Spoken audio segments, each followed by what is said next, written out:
After studying and sucking with this character for over half a decade, here is 10 high-level tips for playing Paul Pheonix. Now before I begin, I want to quickly explain how this list is going to be breaking up. How this will be breaking down is the first 4 tips are about Paul Pheonix himself, 3 favorable matchups, and 3 unfavorable matchups, and an explanation as to why.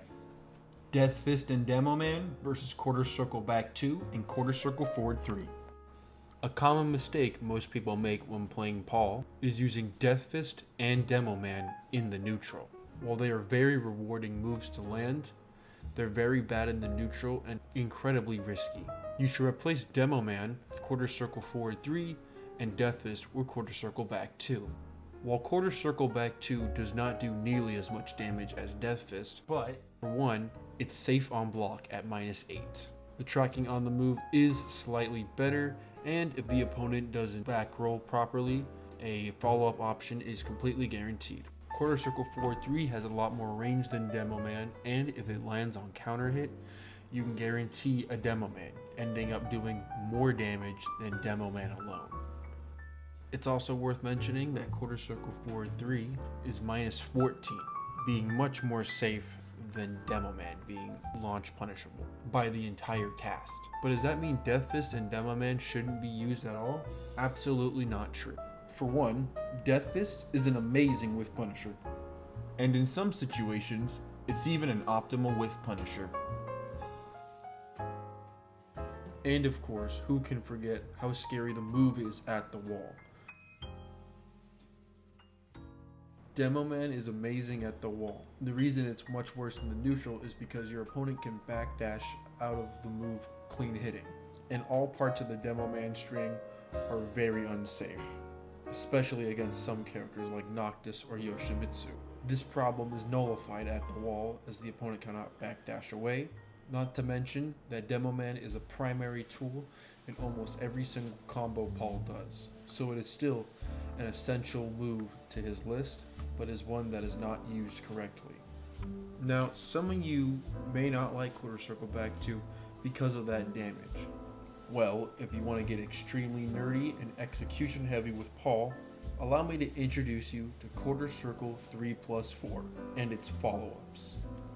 Quarter Circle Forward 3+4, or as I like to call the dark horse of his moveset, doesn't come off as too impressive right off the bat, being -9 and very steppable to both sides. In terms of positives, it has pretty decent evasion, and of course, some pretty nasty follow-ups. Doing Death Fist will do slightly more damage than Death Fist, and Forward 2 Just Frame 1 is the only option out of every follow-up that works on the entire cast. Do note that on some characters, like Bears, the timing will become more strict to work. It is worth it not just for the damage, but for the wall travel and the chance for a nice juicy combo. There are natural follow-up combo options, however, they're either extremely unreliable or require just frame execution, which is just not realistic in a real match. Next on the list is the Wall Standing 2 Tech Trap. While Paul is relatively known for his excellent punishment, there is one wall standing move that's weaker than the rest. Wall Standing 2. This is one of the weaker wall standing moves for a few reasons. In terms of positives, this does come out at 15 frames, so you can launch any move -15. That's about it when it comes to positives, however. In terms of downsides, it comes out at -14, which is more punishable than the majority of wall standing moves. But worst of all, it backturns the opponent. You might ask as why this is such a massive problem for Paul especially. Because the opponent is backturned, there is no sense of Oki or wall combos. This causes Paul wall standing launchers to be very unreliable and not so amazing when compared to other wall standing launchers. However, because of the backturn, there is one thing you can do that makes it a little more scarier. Majority of players who play Paul end their combo with either a Death Fist or Demo Man. Sometimes they'll even do, for example, Quarter Circle Forward 1 into Death Fist. Do not do this under any circumstances. For one, because of the back turn, extra wall travel is useless. Worst of all, you don't even get more damage. Because there's multiple combos, it actually increases your chances of doing an even less damaging combo for much more execution. This is just bad in so many ways, and I don't know why I ever see players doing this. It is completely useless in every single aspect, and under no circumstances do you have a reason to do this. If, however, you're willing to gamble a little bit of damage for a big reward mix-up, let me introduce you to the back 1-2 tech trap. There is two ways to go into this tech trap. Either doing a short screw into quarter circle forward 1, or 3-2 back sway 4 into back 2.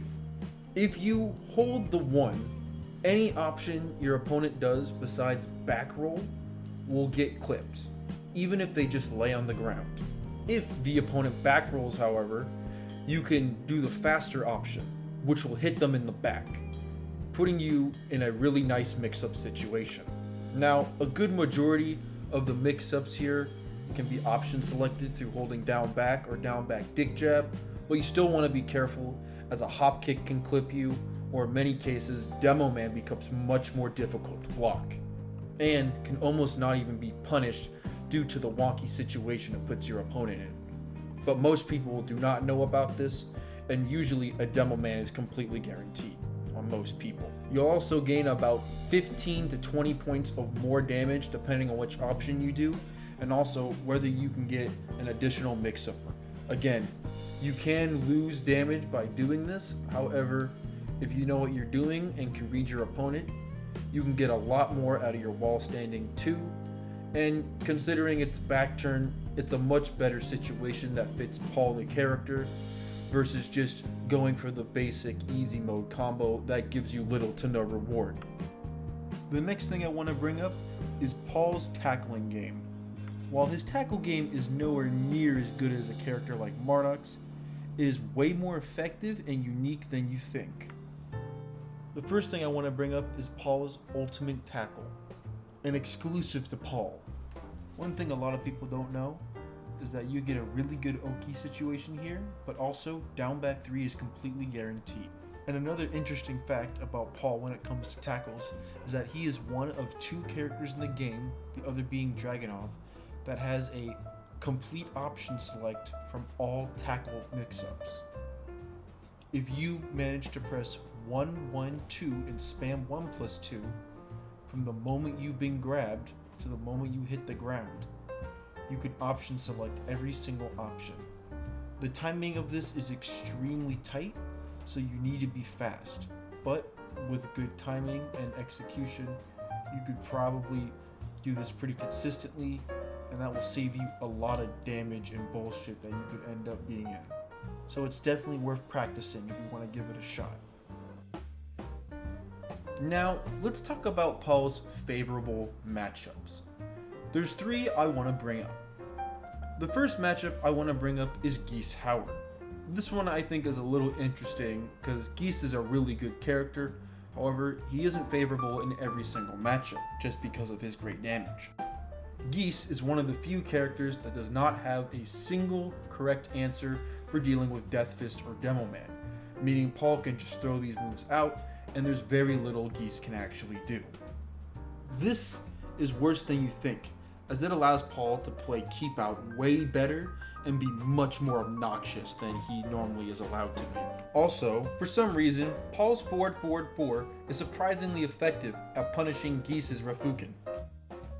The next character I want to bring up is Ling Xiaoyu. While this isn't a horribly one-sided matchup, I believe this is a favorable matchup for Paul, as Paul has much better option selects compared to other characters. For example, Paul's 3-2 will beat out any Art of Phoenix option Ling Xiaoyu has. Most characters do not have a privilege like this, or if they do, it's a much weaker option than 3-2. Eating 3-2s a lot isn't exactly amazing either, as it can put you in a really bad plus frame mix-up situation. On top of that, bullshit gimmicks like Cali Roll and whatnot can be usually beaten out by Paul's down 1+2 shoulder, as Ling is not able to parry it in any shape or form or counter it when her back is turned. Just make sure you're doing it at the right time or Lin Xiaoyu will blow you up. But if there's one character that suffers the art of the Phoenix more than anyone else, it would have to be Jack. For one, big characters take much more damage from Paul at the wall, as Paul is able to do combos like down forward 1 into Death Fist, doing about 9 more damage than his average wall combo, making it one of the highest damaging wall combos in the game. But if we want to talk Jack specifically, it gets a hell of a lot worse for him. Due to Jack's down forward 2 being minus 14, if Paul is close enough, he can get back 3, giving him a full combo from this, which very few characters have. If worst case, Paul is too far away from Jack when he does down forward 2, he can still get his huge chunky 33 damage back 1-2, which is 12 frames. So whichever situation Jack is in, it's not going to be great for him. God forbid Paul plays keep out, there is very little Jack can do to get the upper hand.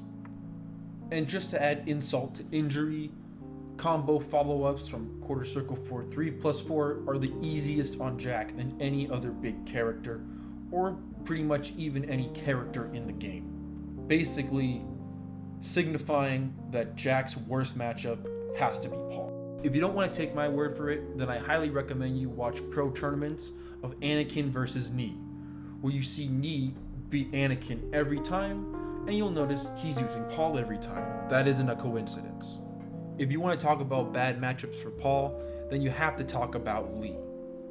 For one, Lee just has naturally amazing keep out, and if you play keep out against Paul, he's gonna struggle a lot more than if you were chasing Paul.